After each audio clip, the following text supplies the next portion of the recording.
I devoured Anthem first, and which I would recommend as a great starting point for people, because it deals with the toxic idea of being collective. Yeah, like there's a culture in the future, I guess, where people no longer speak in the first person. Yeah, they don't know how to say I. What a book.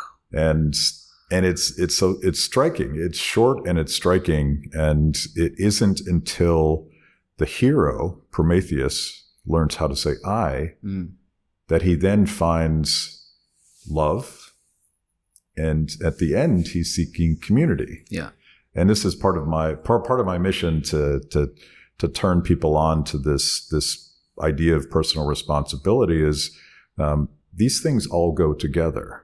There can't be communities unless there are individuals who are responsible for their self. Yeah, and to that point,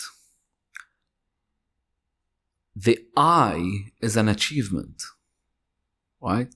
It's an achievement to know yourself, to own your I, and not to betray your I. Yeah. Right?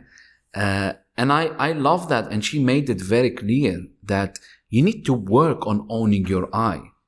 Because, and the way the quote you used, in order to say I love you, one must first know how to say the I. Yeah. Right? Right. Like, so she's telling you there's a way to understand and to own the I. And that's what I love about it. But yeah, my drug was the Fountainhead. But I told the story yesterday. I'm just going to share it quickly because some people might relate to it. That when I read The Fountainhead, I didn't understand it fully. And I was seeing that so many people in my life are a lot like the villains in The Fountainhead. But I said to myself, it's just a fiction. Yeah. It can't be true. And you start going into that struggle. Like, is it fiction? Is it true? Should I believe the fiction? But then you start seeing, no, it is true. And that's the power of any good writer, not just Ayn Rand. Like, even if you look at someone like Dostoevsky, he's offering universal and true insights for you to think about and relate them to your life.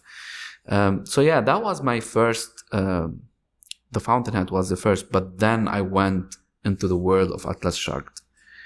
And that was a whole new phase in my life. Yeah. So, I believe the way I definitely read The Fountainhead before Atlas Shrugged, and part of the reason I'm so old that I'm going to date myself, but part of the reason was my copy of Anthem, which is old and beat up. I bought it at a garage sale.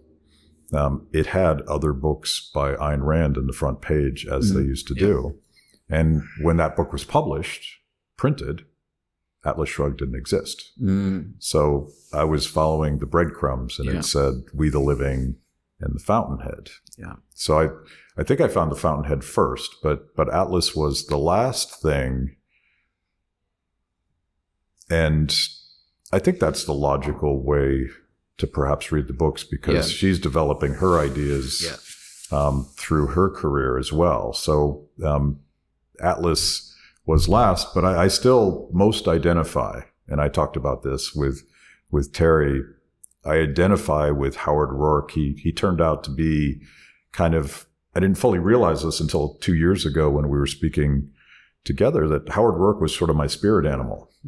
He kept me, he reminded me of certain things that kept me sane, particularly in my world of Washington, D.C.